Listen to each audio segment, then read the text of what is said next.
A'udzubillahi minasyaitonirrajim. Bismillahirrahmanirrahim. Assalamualaikum warahmatullahi wabarakatuh. Kembali lagi di channel Sampul Hitam. Untuk cerita kali ini, Mas Sukir masih melanjutkan cerita yang sebelumnya yang berjudul Bakso Ular. Cerita ini ditulis oleh Umi Gani. Bagi teman-teman yang ingin membacanya secara langsung, bisa langsung kunjungi link yang saya sudah siapkan ada di deskripsi. Oh ya, sebelum lanjut, Mas Sukir selalu mengingatkan bagi teman-teman yang belum subscribe untuk subscribe channel ini dan nyalakan notifikasinya, tentunya agar tidak ketinggalan cerita-cerita dari Mas Sukir. Oke, tak usah berlama-lama, langsung saja kita ke ceritanya. Selamat mendengarkan. Setelah mengemas semua barang-barangku, kami segera pulang. Tiba di kontrakan, aku segera membereskan semua. 2 hari tak dihuni membuat kontrakan ini terasa pengap dan berantakan. Setelah semuanya selesai, aku segera mandi dan sholat asar. Saat tanganku sedang menengadah ke atas, bersama dengan banyaknya permintaan dan harapan yang kupanjatkan kepada Sang Maha Pencipta, tiba-tiba ponselku berdering. Terlihat nama ibu yang muncul di layar ponselku. Assalamualaikum. Waalaikumsalam. Apa kabarmu, Nak? Alhamdulillah sehat, Bu. Kabar ibu gimana? Alhamdulillah, ibu juga sehat. Tapi Ima sakit, Pen. Ibu sudah periksakan dia tadi. Tapi kata dokternya perlu dirawat. Ibu bingung. Ibu gak punya uang buat bawa adikmu ke rumah sakit. Suara ibu terdengar parau. Seketika aku lesu. Bagaimana bisa aku memberikan uang untuk ibu, sedangkan aku sendiri tidak punya uang? Untung saja tempat aku bekerja menyediakan layanan asuransi kesehatan. Jadi aku bisa pakai itu untuk biaya rumah sakit. Aku bahkan tak tega jika harus jujur soal itu pada ibu. Terlebih memberitahu kalau aku habis dirawat.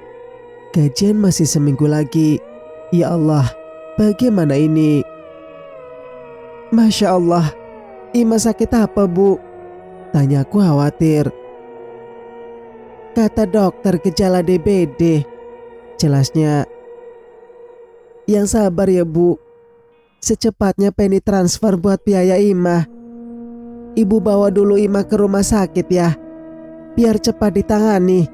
Tanpa pikir panjang aku menyanggup itu. Seketika suara ibu berubah lebih semangat. Wanita tua itu beberapa kali mengucapkan terima kasih padaku. Padahal belum tentu aku bisa menyanggupi itu. Tapi aku tak tega jika harus mengatakan tak bisa membantunya. Biarlah nanti aku pinjam dulu. Sambungan telepon pun terputus. Aku masih duduk terpekur, memikirkan soal ibu dan adikku.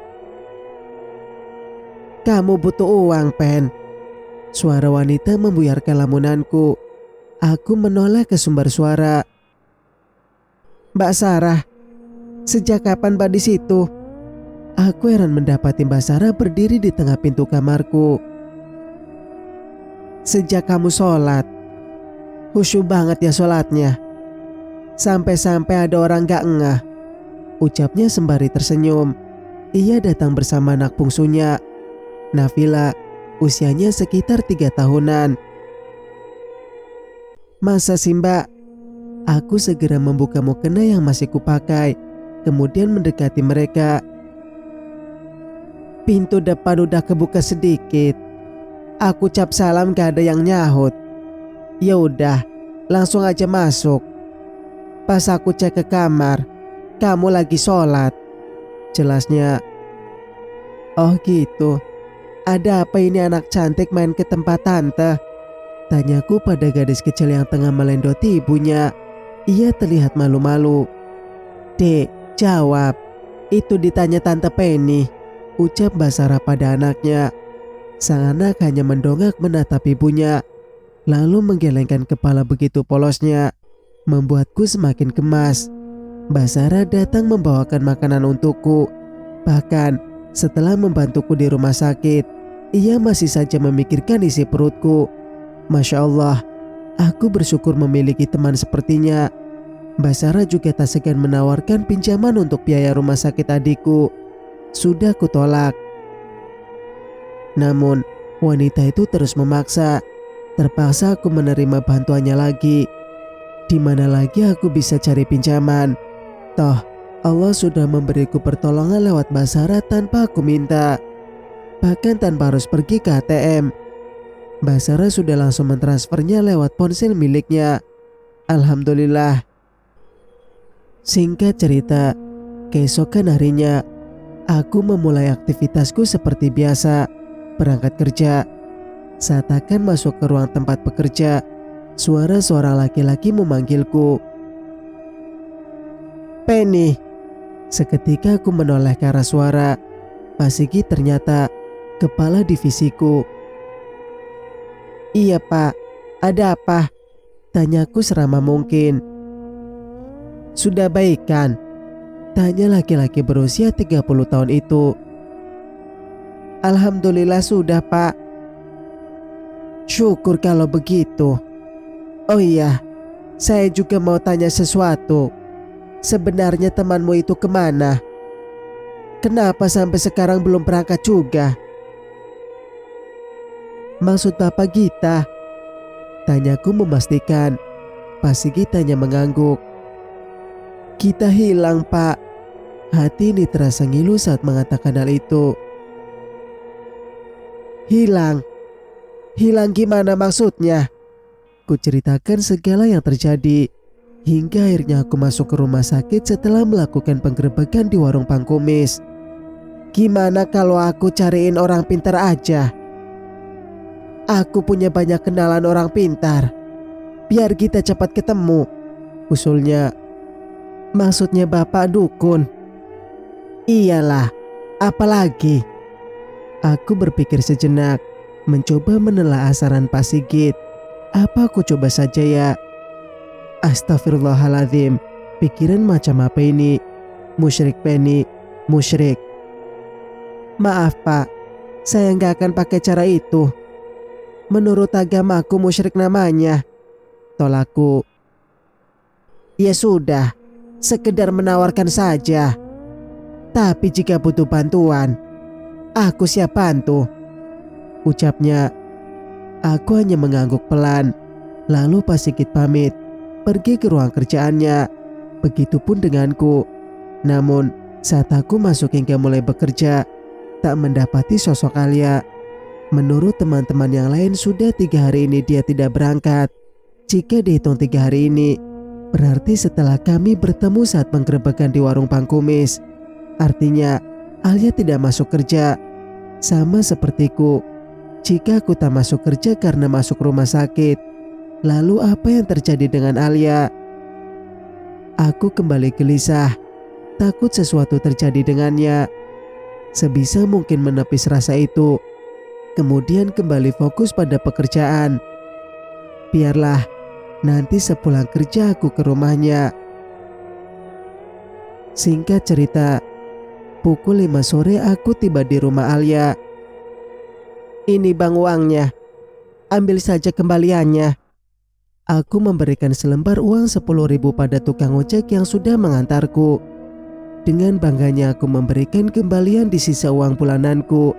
Biarlah, sekali-kali sedekah. Kembalian apaan? Ini pas mbak, jawabnya ketus seraya mengambil uang di tanganku. Mati aku. Seketika wajah ini terasa panas karena malu. Hehe, berarti gak jadi ngasih kembalian. Aku kasih senyum aja ya bang. Lumayan, buat nambah semangat narik lagi. Aku menggaruk kepalaku yang tak gatal. Ya udah, bungkus saja mbak, jawabnya seraya menghidupkan sepeda motornya, bersiap untuk pergi. Aku hanya tertawa mendengar ucapannya. Dikira nasi kali dibungkus. Aku segera menghampiri rumah Alia yang pintunya tertutup rapat. Lalu mengetuknya perlahan. Assalamualaikum, sapaku seraya mengetuk pintu lagi beberapa kali. Tak lama pintu terbuka. Seorang wanita muncul di balik pintu. Namanya Mbak Dian. Dia mengaku adik dari ibunya Alia. Ternyata Alia dan orang tuanya sedang pergi ke rumah kakeknya, ayah dari papanya Alia. Mereka pergi sejak hari Senin, sehari setelah aku dan Alia pergi dari warung pangkumis. Menurut Mbak Dian, dia tidak tahu kapan Alia dan keluarganya akan pulang. Mbak Dian hanya sementara menjaga rumahnya. Setelah itu aku langsung pamit pulang. Aku sudah lebih tenang. Tidak terjadi apa-apa dengan Alia. Ia hanya pergi ke rumah kakeknya. Sesudah dari rumah Alia, aku bergegas pulang. Hingga tak terasa, waktu sudah pukul 9 malam. Aku masih terjaga, rebahan sembari menonton TV. Tiba-tiba terdengar bunyi pesan di ponselku. Segera mengambil benda pipi itu lalu membukanya. Ternyata pesan dari Alia lewat aplikasi WhatsApp. "Penny, untuk sementara aku tidak akan pulang. Entah sampai kapan. Pahami pesanku. Kita masih hidup. Hanya saja jiwanya berada di alam siluman ular. Kita akan benar-benar terkunci di alam itu jika lewat 14 hari. Selamatkan kita. Cari kelemahan iblis itu. Aku hanya bisa melihat itu. Kekuatan besar tengah menggangguku. Itu sebabnya aku sedang dalam perlindungan kakek. Setelah tahu pesan ini, kamu juga harus hati-hati." Membaca pesan Alia seketika tubuhku lemas. Jadi kita benar-benar dalam bahaya. Ya Allah, bagaimana bisa aku menghadapi iblis itu? Aku menangis. Rasa takut begitu menyerang. Apa mungkin aku bisa menyelamatkan kita dengan waktu yang singkat itu? Semua rasa bercampur jadi satu, hingga aku tak dapat berpikir jernih. Jika yang kuhadapi adalah manusia berhati kejam, aku bisa melawannya dengan cara yang sama. Akan tetapi, yang akan dihadapi adalah manusia berhati iblis. Tentunya sudah bersekutu dengan bangsa jin. Aku tak akan mampu melawannya dengan tangan kosong. Alia yang mampu melihat hal gaib saja tidak bisa melawannya sendiri. Apalagi aku yang tidak tahu apa-apa. Alia bisa dibantu kakeknya. Bagaimana denganku yang hanya seorang diri? Namun, bagaimanapun derajat manusia lebih tinggi dari bangsa jin, aku masih punya Allah. Dengan kekuatannya lah mereka harus segera dimusnahkan. Kembali fokus pada pesan Alia. Berulang kali aku membacanya, sembari terus berpikir, dengan cara apa aku bisa melawan iblis itu? Sungguh, aku seperti tokoh film yang harus memecahkan sebuah misteri. Kelemahan. Kelemahan siapa yang Alia maksud? Si kumis atau siluman ular itu? Duh, kenapa Alia tidak memberitahu yang jelas sih? Aku kan jadi bingung. Batinku bermonolog. Kemudian aku berinisiatif menelpon Alia. Namun sial, sudah tidak aktif. Semoga saja Alia mampu melewati gangguan itu lewat kakeknya. Doaku. Suara ketukan pintu tiba-tiba membuyarkan lamunanku. Siapa yang datang malam-malam begini? Gumamku. Kemudian aku bergegas keluar. Kubuka tirai, mengecek terlebih dulu siapakah gerangan yang mengetuk pintu malam-malam seperti ini. Pelan kubuka tirai, menyisir pandangan dari arah depan pintu sampai batas mata ini melihat. Namun, tidak ada siapapun. Aneh, urung kubuka pintu. Mungkin aku salah dengar, pikirku. Baru saja aku melangkah, suara ketukan pintu kembali terdengar. Seketika aku menoleh. Entah kenapa jantung ini berdegup lebih cepat. Aku menghela napas berat, mencoba menepis rasa takutku. Perlahan membuka pintu. "Mas Penny, ada apa malam-malam kemari, Mas?" Tanyaku heran pada pria berkaos putih itu. Dalam hati aku mengucap hamdalah. Sedikit lega ternyata yang datang adalah manusia, bukan setan. Mas Penny hanya menatapku. Wajahnya datar, pandangannya kosong. "Mas Penny gak apa-apa. Mari masuk, Mas." Aku mencoba berbasa-basi. Padahal risih juga disamperin cowok. Mana udah malam begini. "Garam," ucapnya lirih. Wajahnya masih datar. Terakhir aku lihat dia begitu santai. Orangnya juga enakan. Kenapa sekarang kaku begitu? Garam. Aku tak mengerti maksud ucapan Penny. Mas Penny mau minta garam? Tanyaku mencoba menebak. Mas Penny hanya mengangguk. Oh, ada mas. Mari masuk. Aku ambilkan sebentar. Tanpa pikir panjang, aku segera beranjak. Bermaksud mengambil sesuatu yang diminta oleh Mas Penny. Meski hati ini merasa aneh. Buat apa coba dia datang malam-malam? Cuma mau minta garam. Entahlah, ingin segera memberikan garam itu supaya Mas Penny cepat pulang. Aku takut tetangga atau ibu kos melihatnya. Sapuan angin kencang tiba-tiba menerpa wajahku, membuat langkah kaki ini berhenti. Bulu kuduk seketika meremang. Kuputuskan untuk menoleh ke belakang. Betapa terkejutnya saat kulihat tidak ada siapapun di sana. Kemana Mas Penny? Astagfirullahaladzim, ucapku dengan bibir yang gemetar sembari mengusap punggung leher yang terasa merinding. Buru-buru menutup pintu dan menguncinya, lalu kembali ke kamar, bersiap tidur. Wajah Mas Penny masih membayangiku. Dia beneran Mas Penny atau bukan ya? Ya Allah, pertanda apa lagi ini? Semoga tidak terjadi apa-apa dengan Mas Penny. Entah kenapa aku tiba-tiba teringat mimpi saat dimana Alia, Mbak Sarah dan Mas Penny sudah tak bernyawa. Astagfirullahaladzim. Ya Allah, selamatkan kami. Aku menangis, membenamkan air mata yang terasa berat di pelupuk mata. Rasa sesak memenuhi ruang dada.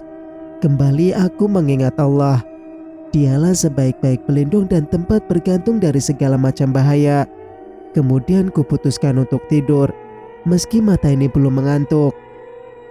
Namun, saat rasa kantuk mulai kurasakan, sayup-sayup terdengar suara desisan, sangat jelas dan semakin jelas. Jantungku kembali berdetak lebih kencang.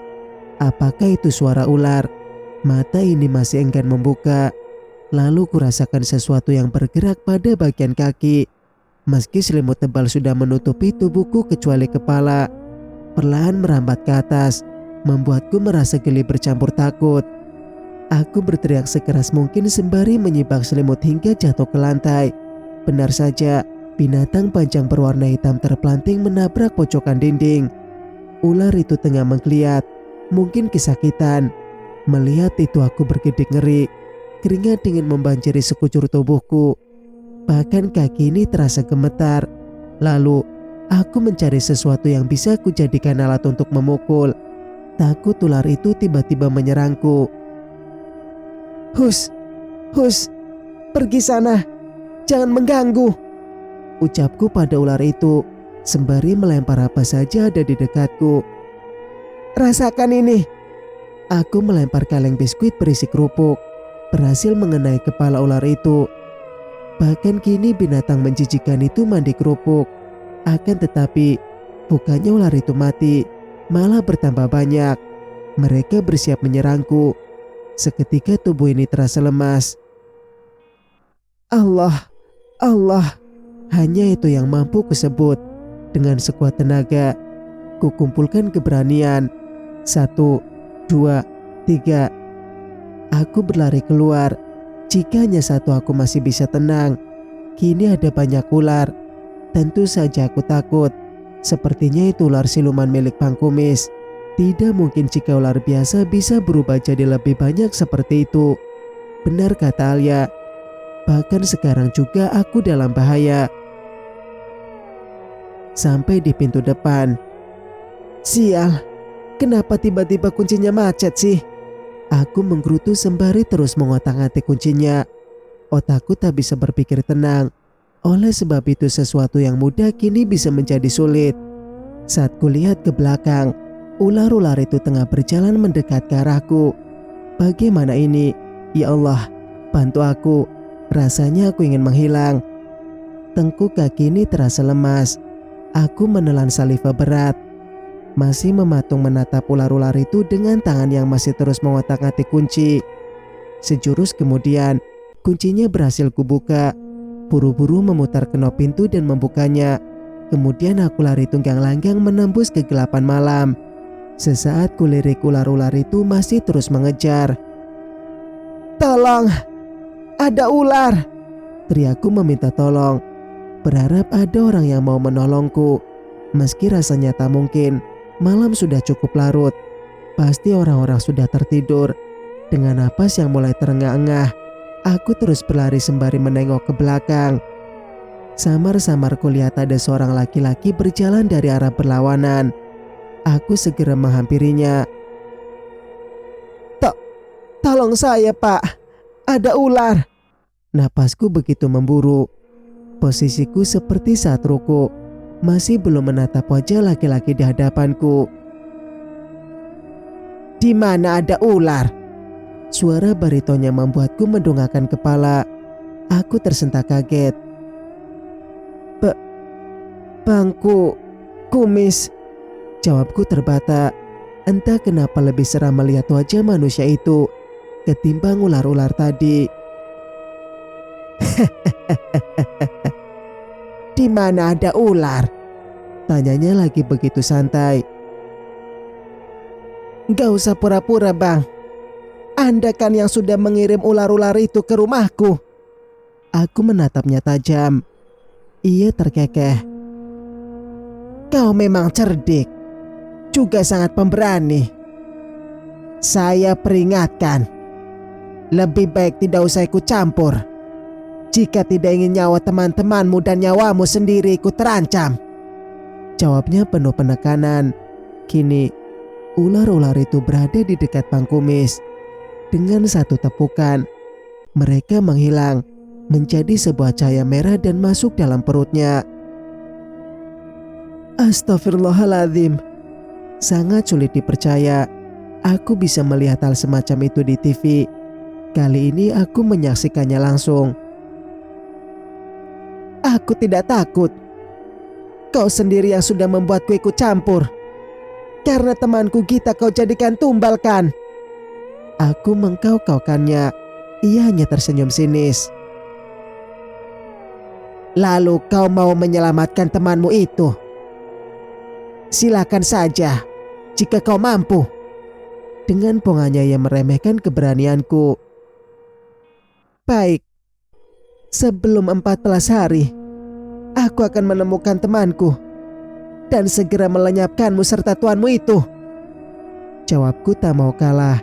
Aku menunjuk-nunjuk wajah laki-laki gila itu.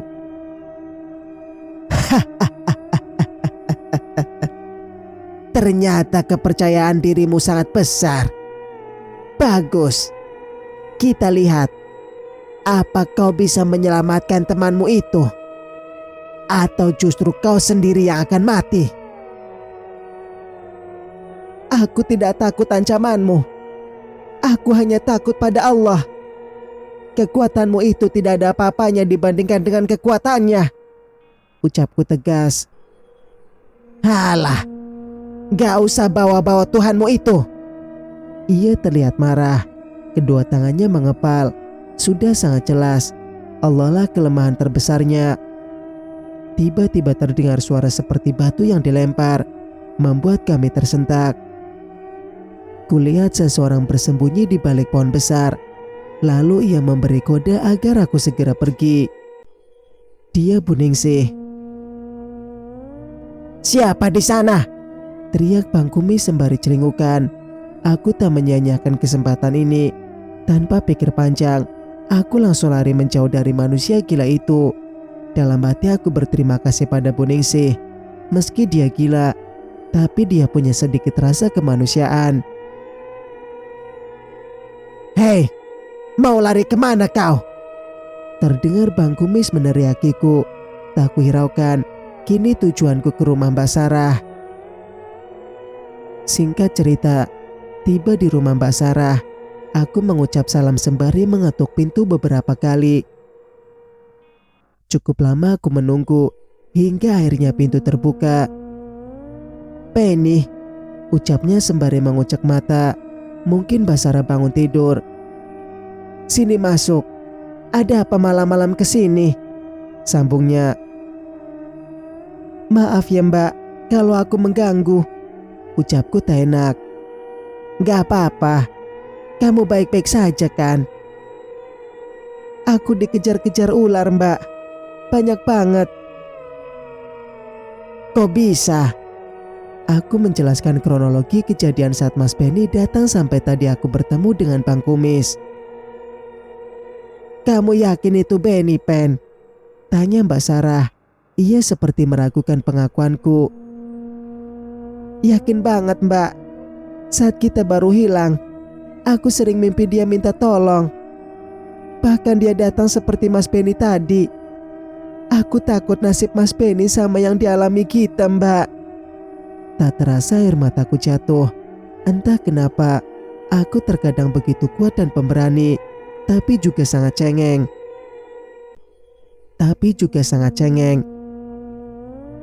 Kamu gak usah berpikir macam-macam dulu, Pen. Mungkin itu cuma ketakutan kamu aja. Mbak Sarah mencoba menenangkanku.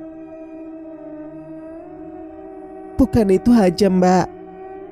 Aku bahkan bermimpi Mbak Sarah dan juga Alia ikut jadi korban Bang Kumis. Kini Alia dan Mas Benny sepertinya sudah jadi incaran ular itu. Jelasku lagi. Seketika air mataku menetes. Kalau begitu jangan bawa-bawa Sarah atau yang lain dalam masalahmu. Jika terjadi sesuatu, apa kamu mau bertanggung jawab, ha? Tiba-tiba seorang wanita parubaya muncul mengatakan hal demikian dengan tegas. Aku tak pernah melihatnya. Dia bukan ibunya Mbak Sarah. Ibu Mbak Sarah sangat lembut. Ibu. Mbak Sarah terkesiap mendengar ucapan wanita itu. Sarah, dengarkan ibu. Pokoknya, ibu gak mau kamu ikut campur masalah gadis ini. Tadi ibu dengar semua pembicaraan kalian. Ibu gak mau terjadi apa-apa dengan keluarga kita hanya karena membantu gadis ini. Ucapnya sembari melengos saat menatapku. Maaf Bu. Ucapku pada wanita yang mengenakan penutup kepala menggunakan ciput atau daleman jilbab. Mungkin benar ucapan wanita itu. Harusnya aku tak melibatkan siapapun dalam masalah ini. Ada apa malam-malam ribut sih? Mas Haris, suami Mbak Sarah muncul. Mungkin ia merasa terganggu. Aku sudah sangat salah datang ke rumah Mbak Sarah malam-malam seperti ini. Tanyakan saja sama istrimu. Kamu itu jangan diam aja, Har. Ini masalah serius. Jangan ambil remeh. Ucapnya lagi. Kali ini nada bicaranya naik 1 oktav dari sebelumnya. Aku dan Mbak Sarah hanya diam dan saling melirik. Iya Bu, Sarah sudah sering cerita masalah ini kok. Nanti Haris coba bicara lagi sama Sarah. Ibu tidur lagi ya, sudah malam. Mas Haris menjawab begitu tenangnya. Benar saja, dia mertua Mbak Sarah. Kemudian ibu Mas Haris kembali masuk. Kini tinggal kami bertiga. Mas Haris menyuruh kami duduk. Bukannya menuruti sang ibu. Ia justru tertarik untuk mendengarkan obrolan kami. Mbak Sarah menceritakan kejadian yang baru saja kualami pada pria yang menjadi ayah dari kedua anaknya itu. Tentunya suara kami lebih dipelankan. Takut ibu Mas Haris datang lagi. Oh iya Pen, apa yang membuatmu yakin kalau Alia dalam bahaya? Tanya Mbak Sarah. Aku tadi sore ke rumah Alia Mbak. Rumahnya sepi. Hanya ada tantenya. Katanya mereka lagi ke rumah kakeknya. Aku pikir liburan atau ada acara. Tapi tadi Alia mengirim pesan. Ternyata Alia lagi diganggu sama kekuatan besar karena tahu rahasia Bang Kumis. Jelasku sembari memperlihatkan pesan Alia di ponselku. Mbak Sarah dan Mas Haris membaca pesan itu. Mereka terlihat terkejut. Jadi kita masih hidup, tapi arwahnya terkunci di alam siluman ular itu, ucap Mbak Sarah. Aku hanya mengangguk. Kami diam 1000 bahasa, memikirkan maksud pesan Alia. Mungkin gak kalau garam yang dimaksud Benny itu kelemahan ular itu, ujar Mas Haris mencoba menebak. Masa sih Mas, segampang itu memusnahkan ular dengan garam? Ya, kalau ular biasa masih mungkin. Ini siluman Mas, sangga Mbak Sarah. Sang suami hanya manggut-manggut. Iya juga sih. Ya sudah, gak ada pilihan lain. Waktu kita gak banyak. Kita samperin Alia ke rumah kakeknya. Sekalian kita minta tolong saja sama kakeknya Alia. Gimana? Ide bagus Mas. Iya kan Pen? Jawab Mbak Sarah. Oke Mbak, tapi aku takut Ibu Mas Haris marah-marah lagi. Aku gak enak Mbak. Mendengar itu, Mbak Sarah diam. Ia menoleh ke arah suaminya, berharap Mas Haris mau memberi penjelasan. Tenang saja, biar nanti ibu aku yang ngurus. Dia cuma khawatir kok. Jawab Mas Haris santai. Seketika membuatku lega. Mata Mbak Sarah juga terlihat berbinar. Ia langsung memeluk suaminya. Benar kata Mbak Sarah, suaminya bukan hanya baik, tapi juga pengertian, mampu menengahi masalah yang terjadi antara ibu dan istrinya. Aku terharu melihat pasangan itu. Aku menginap di rumah Mbak Sarah. Meski sebenarnya tak enak dengan keluarganya, terlebih ada mertua Mbak Sarah. Tapi daripada aku pulang, hari sudah semakin larut. Aku takut si kumis itu mengikutiku bersama ular-ular tadi. Bersambung, nantikan kelanjutan ceritanya di video berikutnya. Mas Sukir pamit. Wassalamualaikum warahmatullahi wabarakatuh.